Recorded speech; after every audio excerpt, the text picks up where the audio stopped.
Good evening, ladies and gentlemen. On Saturday, history was made as Barisan Nasional direct candidate Ramli Mohd Nor emerged victorious in the Cameron Highlands by-election, defeating his opponents Manogaran from Pakatan Harapan and independent candidates Sallehudin Abdul Talib and Wong Seng. As a result, the former senior police officer will now rise to become the nation's first Orang Asli member of parliament. Ramli won with 12,038 votes, a majority of 3,238 votes ahead of Manogaran. The voter turnout was reported at 68.79%, which is the highest voter turnout in a by-election since the 14th general elections. This also marks Barisan Nasional's first by-election victory since GE14. Pakatan Harapan's candidate in the polls, Manogaran, may be in hot soup as the Election Commission is considering taking action against him for wearing a shirt bearing his party logo while being present at a polling center during the polling day on Saturday. Election watchdog Bersih 2.0 urged the EC to lodge a police report against Manogaran since such an act was an offence under the Election Act, punishable by a jail term of up to 1 year and a fine of 5,000 ringgit or both. Manogaran drew brickbats from both sides after he was thrown out of a polling center in Kuala Lumpur for wearing a shirt with the Pakatan Harapan logo. He then apologized and said that he was in a hurry and not aware of his attire. Bersih slammed the excuse as flimsy as Manogaran is a seasoned campaigner and should have known better. The eldest son of Petaling Jaya Utara MP Maria Chin Abdullah was stabbed yesterday evening in what was believed to be a botched robbery attempt. According to Maria, her 26-year-old son was out on a walk around Taman Bukit Mayang Emas in Petaling Jaya when a man pushed him down, slashed his arms and then stabbed him.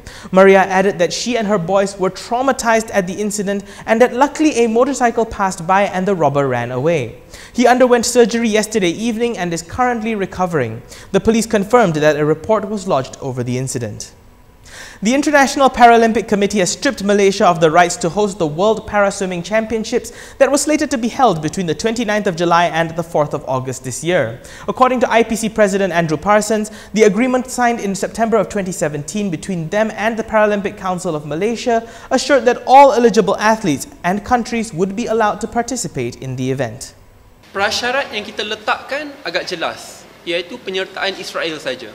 Apabila kita keluar untuk bid, kita akan maklumkan perkara tersebut.